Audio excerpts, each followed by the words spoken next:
I'll just disclaim it right now. They do make cowboy hats this size. This is a 7 5/8 cowboy hat. Anything over 7 1/2 is considered a bucket head. Just so you know. And this is the actual hat that he's wearing in the picture on the horse there, on the bottom. So it's part of my inheritance, I guess. So again, I'd like to welcome everybody here. We're going to have a short program. I emphasize short program. Y'all sitting on this side that are going to speak. And we're gonna begin with a word of prayer from George, and then I'll make some more remarks. Thank you. Rochelle and I are happy to be here, and especially happy that Linda asked us to open in prayer. We were at Roger's bedside in the hospital just, was it days before he passed. Thankful to meet you all. Let's pray. Our Father in heaven, we're thankful that you said you would go and prepare a place for us, that where you are, there we may be also. And Lord, we're thankful for Roger's life. We're thankful that the things he said, things he did, his manners, his actions, we will continue to see lived out in family and also in friends. We're thankful for his service. We're thankful also for his ministry to the church. And Lord, we continue to ask your protection and your guidance on this entire family and a great blessing upon Linda.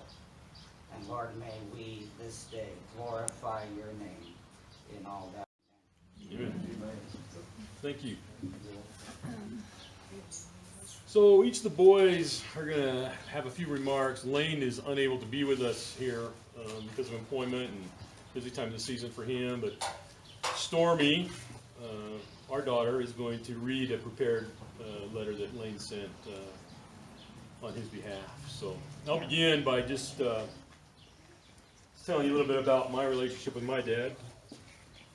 He was always a taskmaster that demanded perfection. And when I was growing up, I worked with him in the construction business quite a bit. And it caused a lot of friction, not between Dad and I, but between everybody else that was around us. Because he had trained me to predict what was going to happen next and be ready for it. And so every time we got to a point where he was ready to say, bring me, I had it. It was right there. It was ready to go. It just drove the other carpenters nuts. And they started hating me. They started throwing stuff at me. And so I was not a little fella, so I didn't really get intimidated with it. But then they started complaining to Dad that, he's your favorite, he's your son, whatever.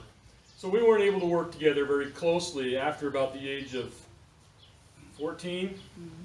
I worked for him a lot, but I didn't work with him. And I thought that was a great privilege on my part to be able to be around him and be part of a lot of the great things that he did on the construction business. And he also demanded us to be, exact in our service to others.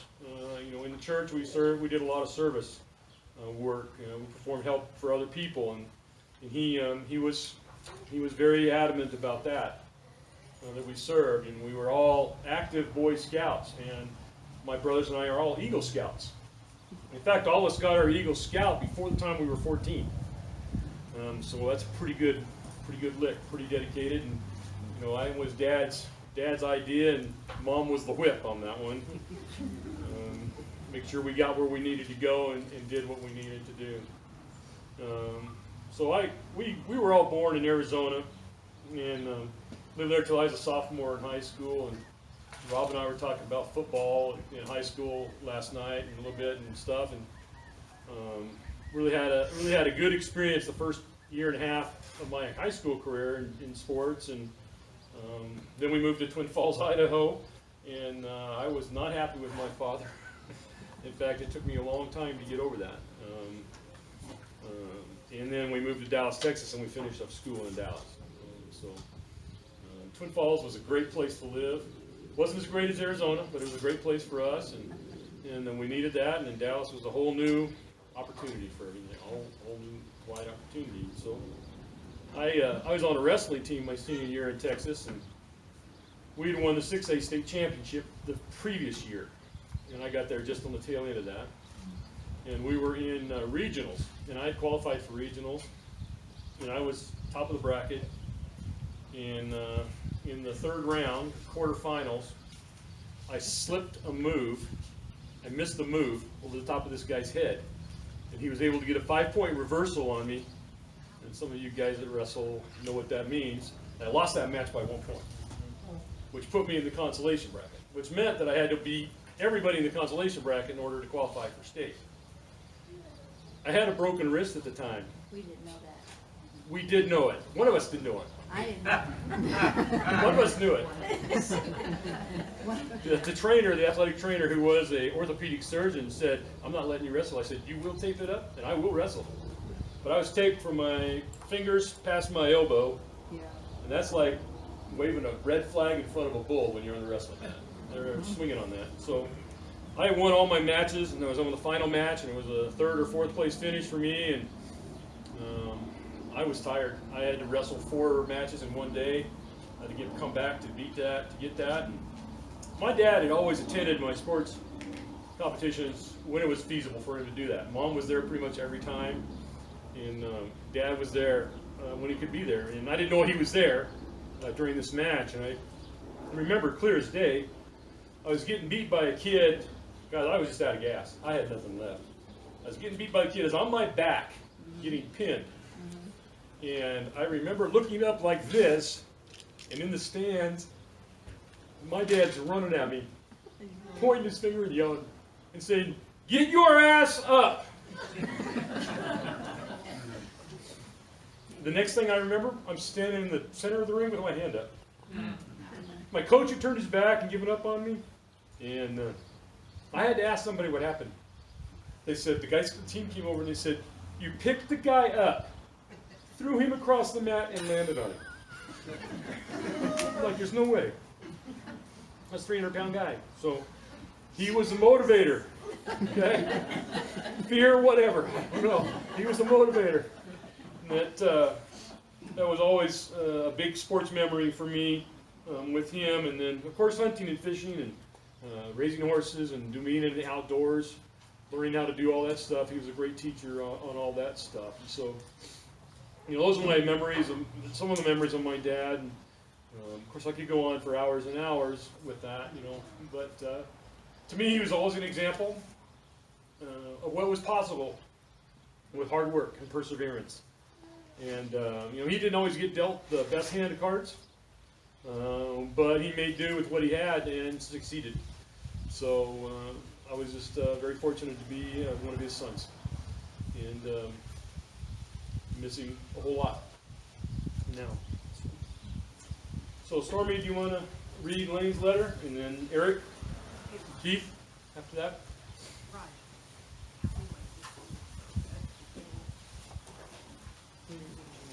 What? I guess Callie's going to sing now? You can sing whenever you want to. Well, you had the program down here at the bottom. Okay. When do you want to sing? Where are you? When do you want to sing? You can sing after Stormy. How's that? Okay. Or Lane. So these are in Lane's words. He just says a few words about my father, Roger Sr. by Lane Walters. I met my father at a very young age. So when I was asked to share a story of one of our experiences together, it was hard to choose because we've had many. However, here is one. We had just moved north to the frozen land of Idaho from Phoenix, and the church's young men's group decided to go snow tubing. That sounded fun, so we met at the church. We didn't really know what to expect. My brothers and I had played around with sleds and toboggans to limited success around Dad's pine top development in the foothills below Flagstaff, Arizona, and figured we would be fine. So we loaded into the trucks and drove deep into the Sawtooth mountain range. I wasn't paying attention to anybody's reaction, but those hills kept getting steeper and steeper and taller as my desert boy eyes grew wider and wider. Caravan of Mormons, yes, another one, came finally to a stop at the base of a very steep ski slope that either wasn't open or had been closed for reasons unknown at this time. The Idaho kids piled out and started donning hockey protective gear, including crash helmets and football helmets with face masks left on, looking like the Arctic version of Mad Max. We all trudged up the very steep slope with our truck inner tubes and prepared to launch. The first wave, of which I was among, sailed down the ski slope at lightning speed. We were slowed only by divine providence, which came in the form of trees, boulders, vehicles, and a couple brave adults, including Dad. The first wave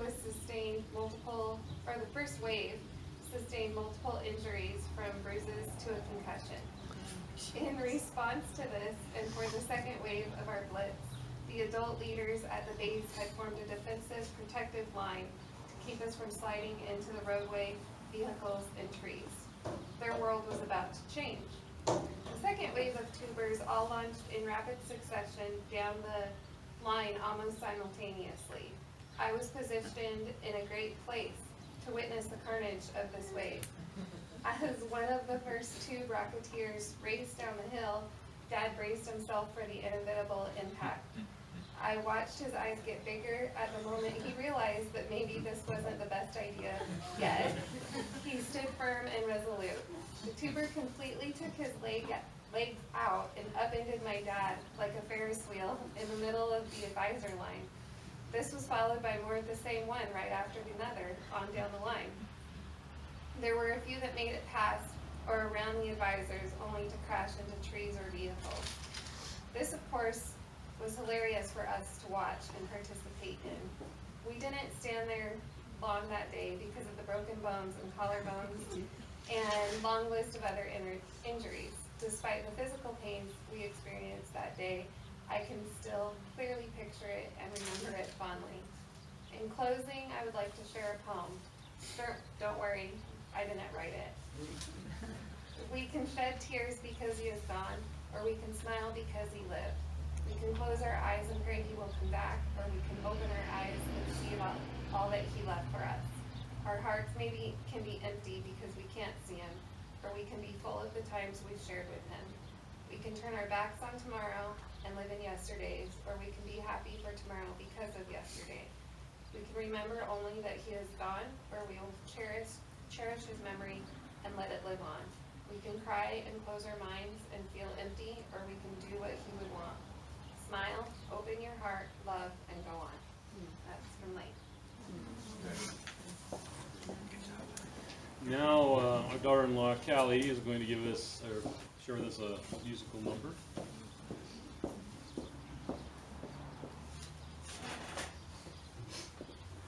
So I want to say it's unrealistic to expect a pregnant woman to sing at a funeral, which, you know, how emotional without crying. So I'm sorry if you can't understand things I'm saying. You're welcome. Yeah.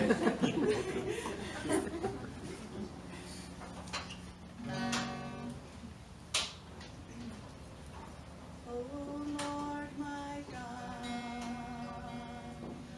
when I in awesome wonder consider all the worlds thy hands have made, I see the stars,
happened faster than I thought.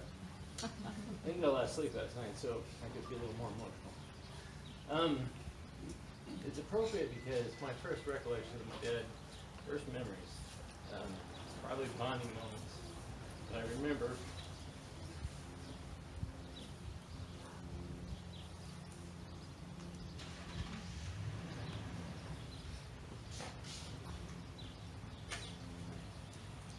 We're in church.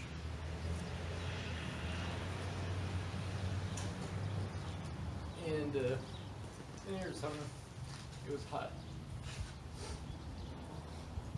And we were little boys, and rambunctious, as little boys can be in church. And I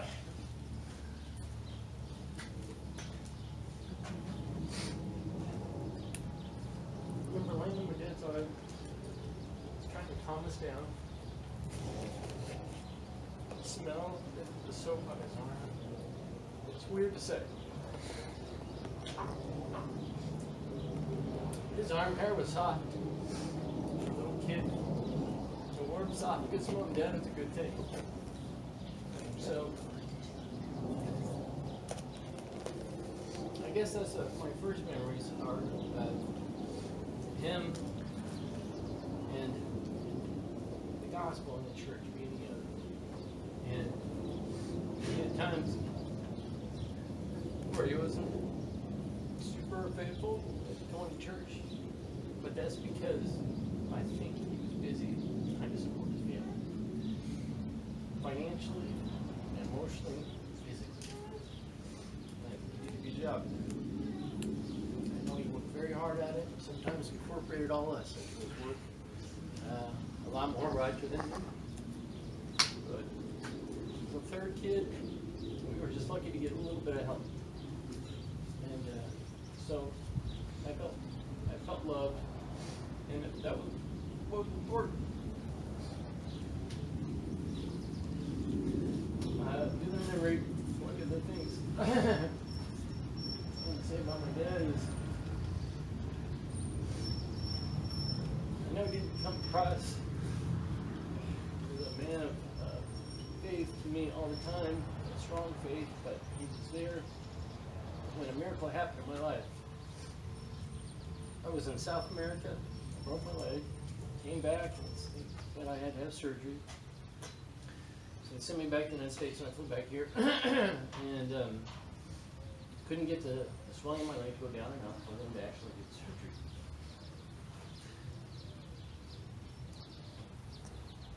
And it was getting a little serious. Didn't know what we were to do.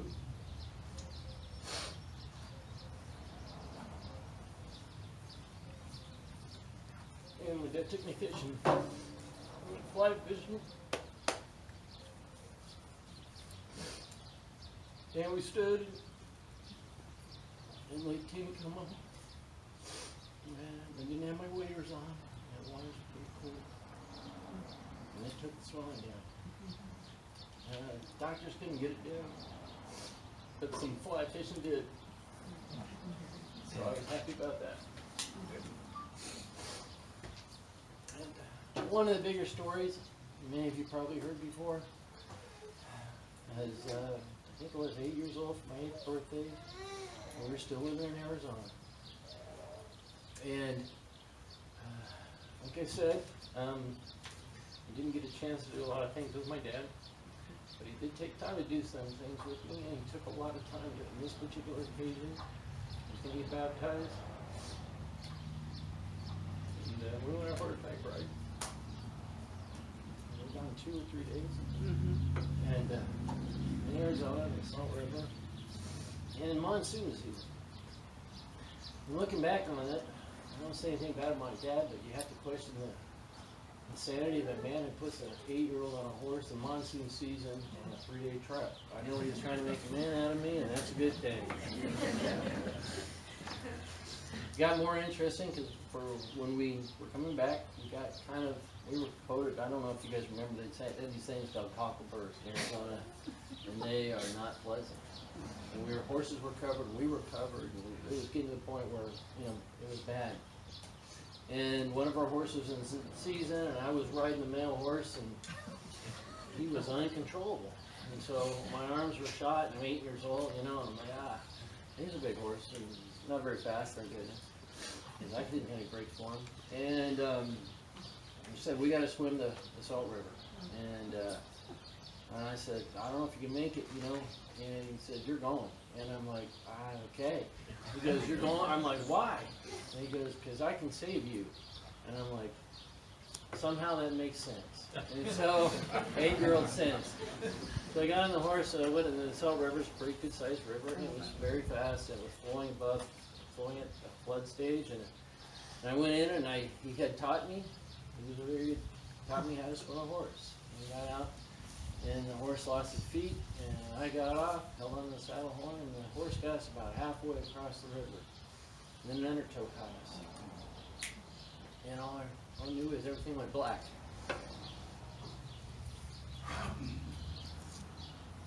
I was tumbling in the river. I'm trying to get to the top. And swimming. And went down and Hudson-Tuck. And I looked up, and there's my dad. Riding his horse. He was galloping along, swinging a lot, so just like a movie. It really happened. And he saved my life. He broke that horse. He broke me, and I took it off me and put it on the horse. But it was a good throw, all things considered. I put it on the saddle horn, and I held on, and he pulled the horse, and I held on to the horse, and he took us both out of the river, and gave me a poncho. And I got on the horse and started riding. And we got back, and that was a good time because Dad let me pick the food. So we had oysters for 4 days, canned oysters. Looking back on it, I should have known that's when my dad loved me. But he also supported me as an adult. Helped him with education. It's not easy to get him to do that, but I realized now that it was a huge chunk of his income, big sacrifice. So I guess what I would say was, in my mind, my dad was a leader of our family, a religious leader. He took care of us physically, mentally, and emotional. And I appreciate that.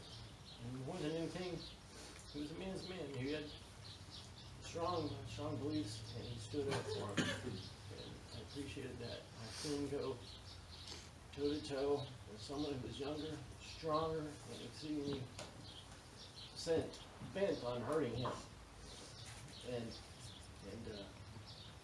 he made it through that, and I'm glad, and it kept our family together. So I love my dad, and I really miss him. And I had a little thing I wanted to say to him.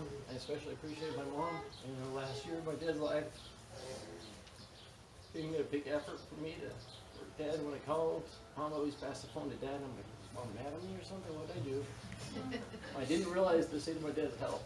And I didn't realize that was last year. I was thinking to talk to him.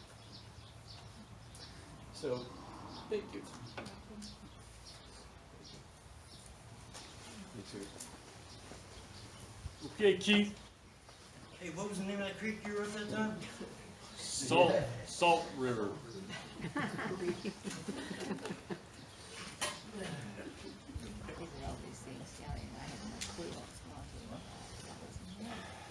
That's a big hat, man. There's a lot in it. No, I barely met my dad because I'm so young compared to everybody else here, brother-wise. And I don't want to go into too many details. I don't learn a whole lot when I'm speaking.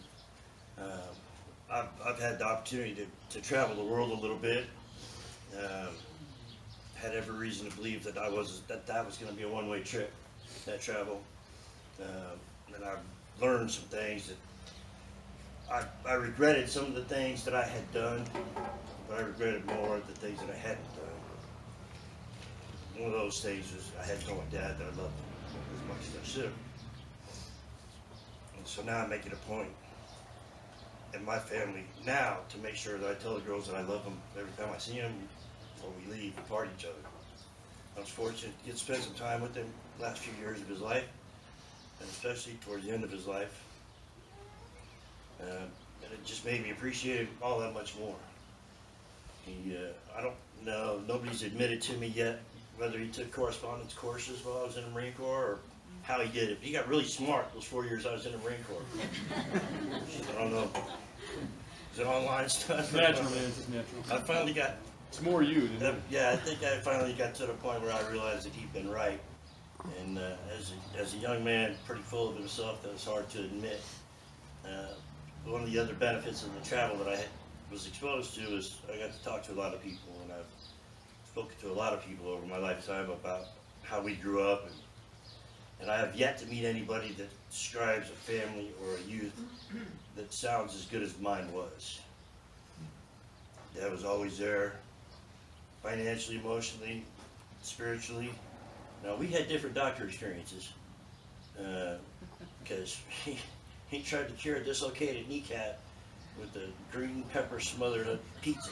He said, you probably strained the ligament, just take some aspirin, take it up a little bit. I don't eat green peppers to this day. But the point is that he was there. And he was a good man until I realized that he was a great man. And I'll always love him still. And I'm appreciative of him and everything that he did. He treated me a lot better than I deserved. And I'll be the first one to admit that. I'm grateful for the family that I have, the love that we share, and the experiences that we have. And even though the account will be different depending on which way you ask, for the same story. I've been very lucky, and I love you very much, Mom. And I appreciate what you've done. Thank you.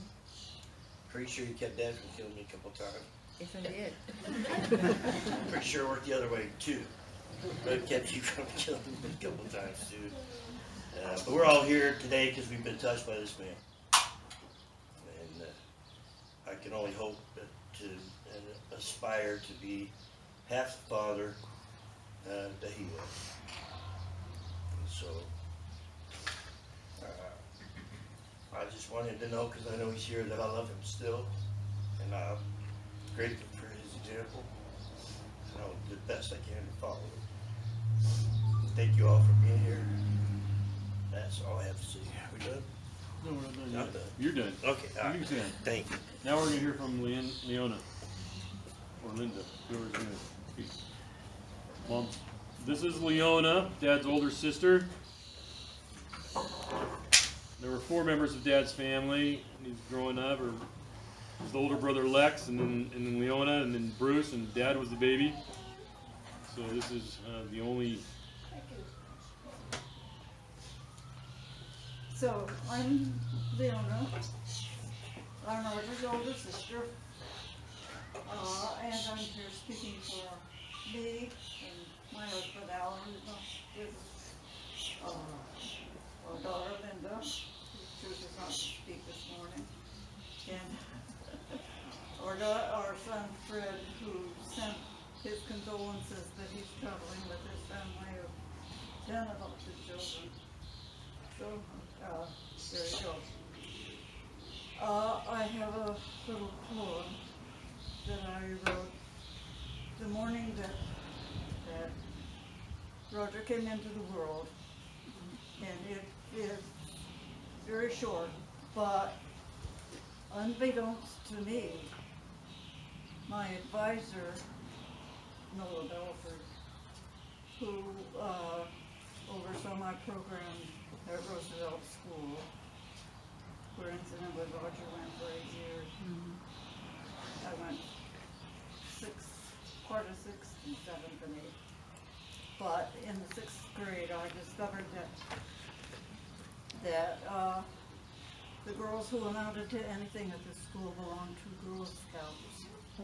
And I joined Girl Scouts. and I was already a member of 4-H club, sewing, and, so I juggled both of those things together. Unbeknownst to me, Nola took this little poem that I wrote to a poet, a published poet, and he only had two things to say. One was that I shouldn't use in a poem a word that I wouldn't use otherwise.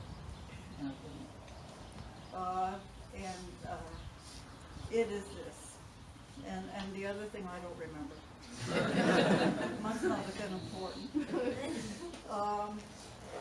The poem reads, early on a Sabbath morn, a sweet and tiny babe was born. We watched, we waited, and finally he came, and Roger Allen was his name. Well, that was it. That earned me the last little thing that I needed to accomplish in order to get my torchbearer and my torchbearer rank in literature. And I did. So, the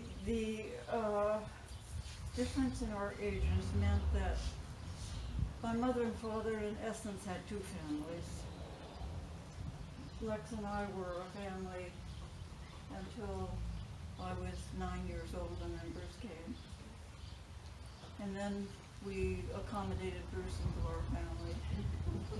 And then lo and behold, 4 more years happened and Roger came along. By then mother had two families. That meant that, again, she did PTA, she did Cub Scout leader, she did all the things with the 2 boys that she had done for Lex and me, and it was her second time and third time around doing those things.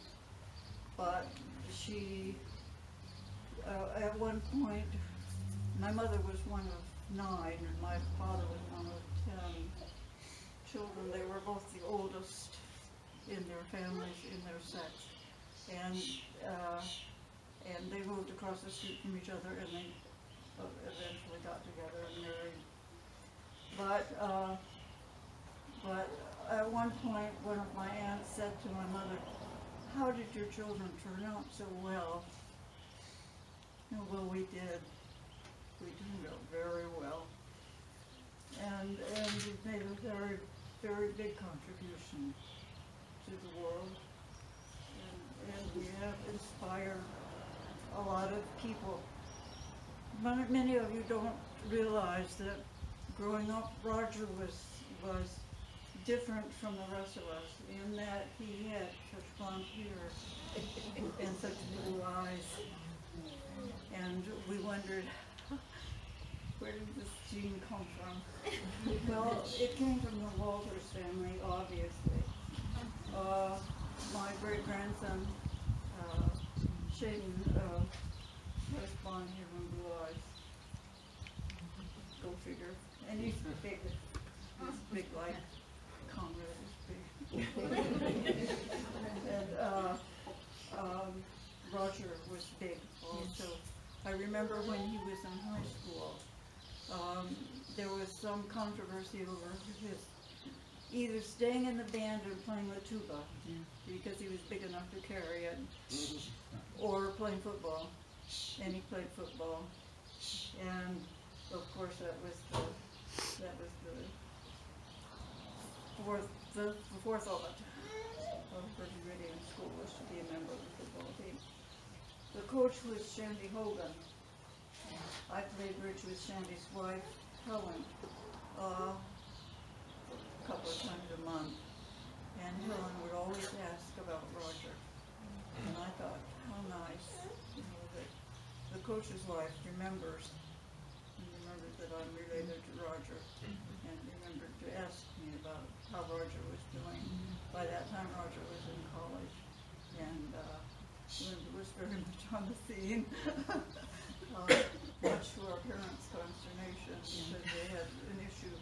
They were my mother was a lay person always, but she was affiliated with the Congregational Church.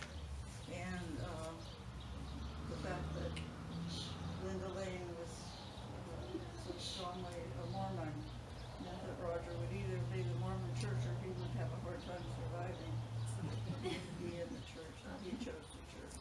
And that's what, Thankfully. and it provided him an extra way to go. Linda and, did you want to say something? You know, puts me on the spot. I told her she had to speak. She was the doctor. Up here.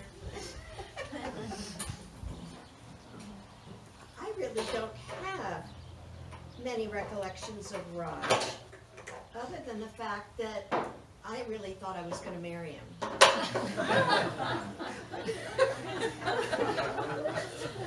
He was so handsome, and I came along when he was, what, 13? No, not that. I came along when he was 9. So by the time he was a teenager, I was just getting interested in boys. So it was just a foregone conclusion that I was going to marry him. But Raj, was really kind of a leader for my brother and I in terms of teaching us all the bad things to do. Hey, I'm sorry. That was Bruce. No. He taught us about when Grandma Cecil got mad and she went outside to the tamarisk tree, and when she tore off a branch off of that tree, he told us to run like hell and get as high in that tree as we possibly could. Well, Fred was good at climbing trees. I wasn't. So I tried not to get in trouble with Grandma. Mom has some other statements from my brother. Also, I remember, and this is maybe a false recollection because my mom doesn't remember it, but Roger and Bruce dug a hole in the closet. And it was a big enough hole to get down inside of, and it was cool. And so we used to go down in that hole, because it was just nothing but dirt. Got down inside of that hole and would hang out. And of course, that was not the right thing to do. Get out of that hole. If it collapses on you, you'll die. All of that kind of stuff. So, in that way, he was a good bad influence. He taught us some things about life that I wouldn't otherwise learn. Go ahead and talk about Fred. Well, Linda's brother, my son, Fred, always thought of Roger as a big brother. There was only 4 years difference between them as it happened, because of when Al and I were married, he was in service and stationed at Williams Field. He said that Roger was more like a big brother to him and taught him so many things about digging holes, about blowing things up. And he got very good at that. Later in life, Roger was a consultant, and Fred didn't mention this in his notes to me, but Roger read Fred's business plan for him. And there was a difference between, Linda had been in business for herself, but there was a difference between the businesses because Fred needed to raise money, and so he needed to have a polished business plan, one that the lawyer would approve and one that he felt comfortable submitting. So that's in essence what I had to say about Roger, except that Roger was tough. There was a toughness about Roger. And if there was any secret of success that my mother and dad had, it was probably through my mother and probably through her toughness.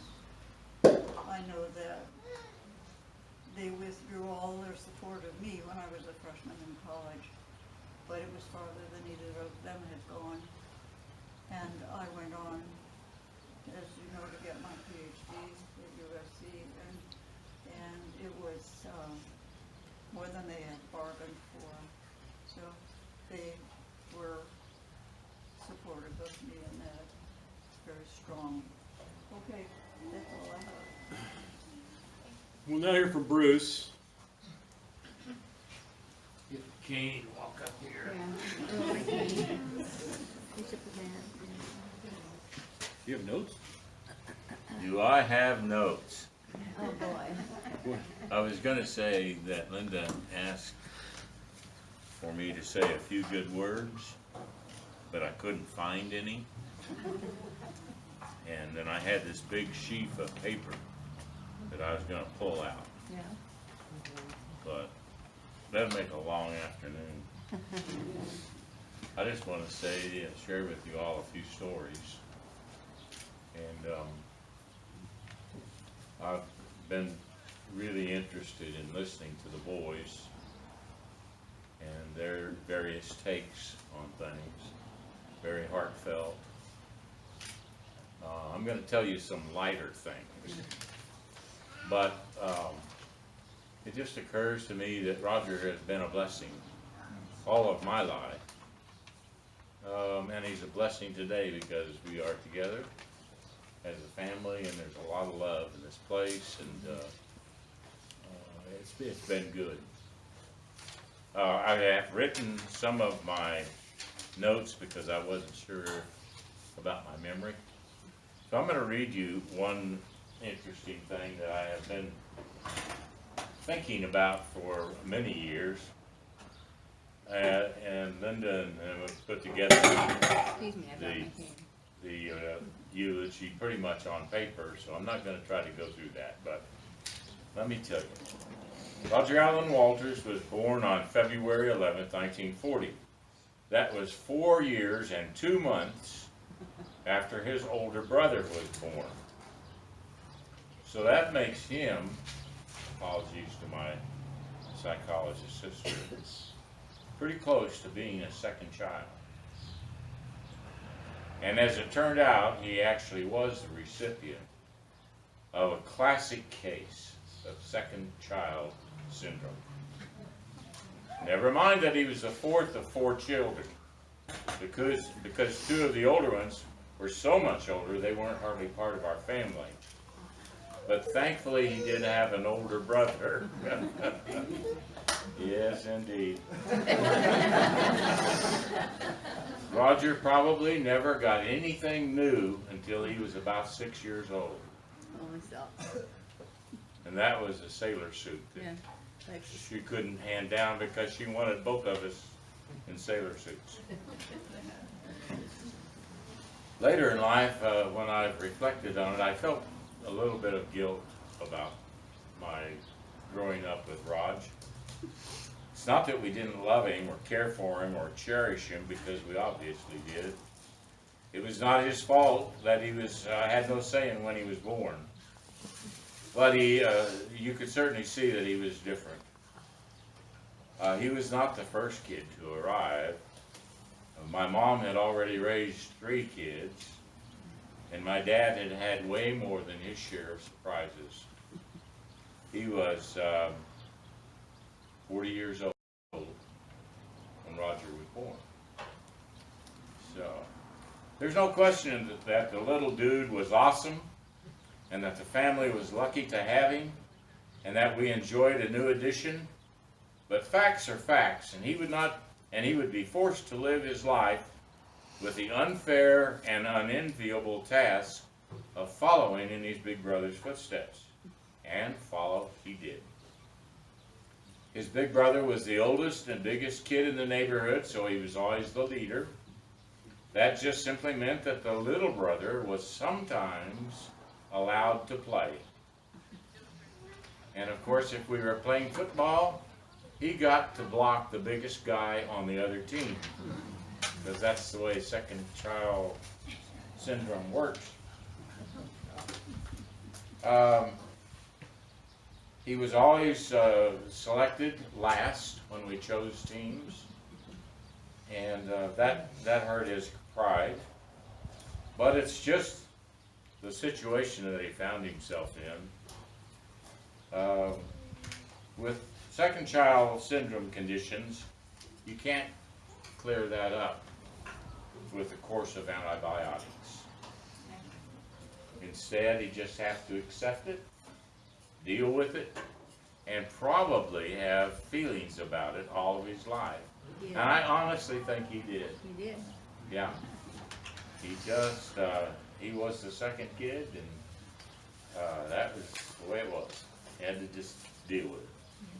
I want to tell you a few stories, and I'll try to not make it too long, but one of my earliest memories of Roger was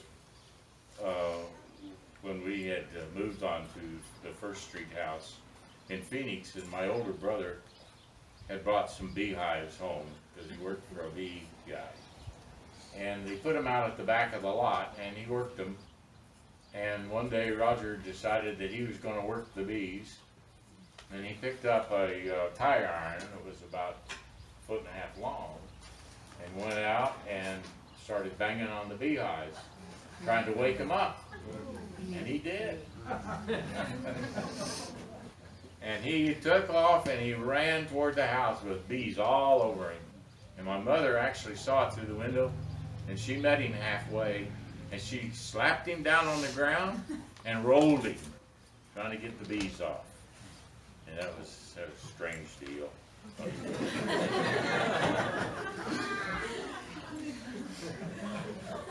Roger learned at a very early age to do chores.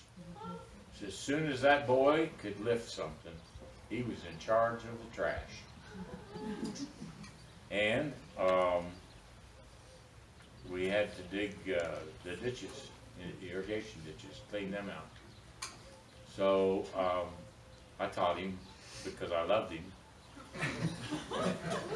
how to use a hoe and shovel. And he did an exceptionally good job with that. One day we were out in the ditch bank, which was maybe to the purple car, the lavender car over there. And we had, during the Second World War, we had German prisoners come through and clean our ditches. And so there was a team of Germans up there cleaning ditches. And I asked Roger if he thought one of those was his dad, because they all had short blonde hair. Nice. He always worried about being adopted, didn't he? It was half serious. Well, Roger learned a lot in his very early years about right and wrong. And that's where I think his gentleness came from, his care for other people, his willingness to help and to go above and beyond. And when you were around him, if there was anything he could do, he wanted to do it. But part of the deal was that Mom took us religiously to the Congregational Church every Sunday. And in the Congregational Church, one of the things you learn is the Lord's shepherd. The Lord is my shepherd. And so Roger and I both had to learn it. Now, he was younger than I, and he had a harder time with it. But my mother stayed with it, and here's the way she wanted it to sound. The Lord is my shepherd, I shall not want. With the emphasis on I, because she wanted it to be personal. And so he makes me to lie down in green pastures. He leads me beside the still waters. Well, we recited that that 23rd Psalm over and over and over. I can't tell you how much. And Mom would always correct him because he never could get it right. And he did it like the preacher did it. I will fear no evil, for you are with me. Not for you are with me. So it made a big difference.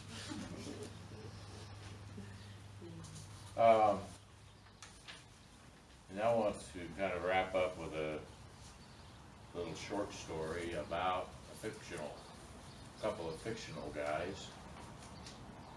And a lot of you, even though you have been around a long time, probably have never heard about Bob and Al. But they were two fictional guys, and I've actually got a picture of them. How's that work? And what Bob and Al did was we drove cars. Because obviously at 11 and 7 or whatever, you can't drive, but there was nearly always a car of some sort in the driveway in front of our house. So we would go out, and even in the heat of the summer sometimes, we would go out and take a trip. And one night we came upon a car that was burning, and we had a debate about whether we should stop and help them. But we realized we were two little kids, and we couldn't help them much.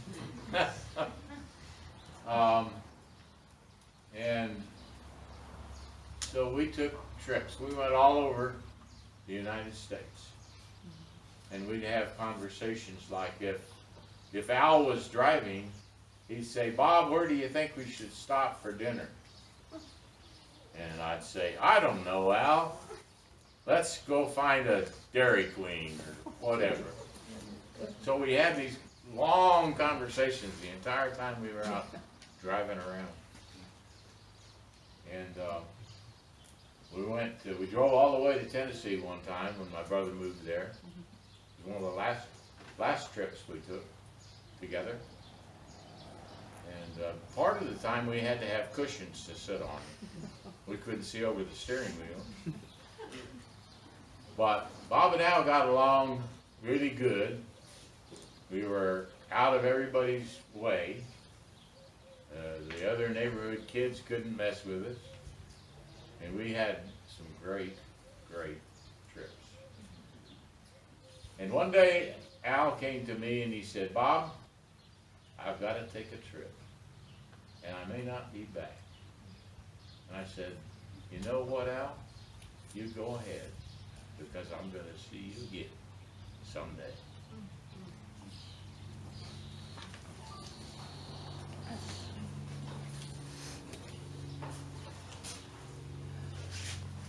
Thank you for sharing your thoughts and feelings and stories. And I didn't know that about Al and Bob.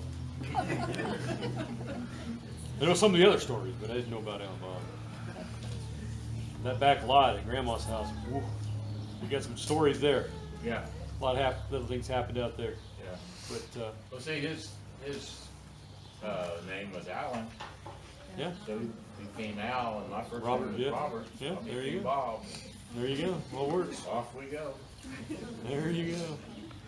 So we've prepared a meal, and quite a bit of food. So I don't know anybody knows me. I don't go small, so I go big all the time. So we'd like to have you share that meal with us, and I'd like to conclude things with a benediction and a blessing on the food by Conrad, who's holding his daughter Lorelei.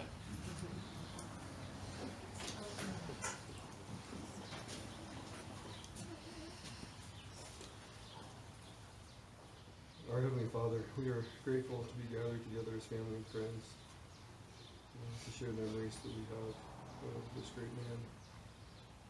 We ask Thee to bless us as we part our ways, that we may always remember Him and all the many examples and experiences that we shared with Him, and His impact on our life. And Father, we're grateful for that. And ask Thee to bless the food.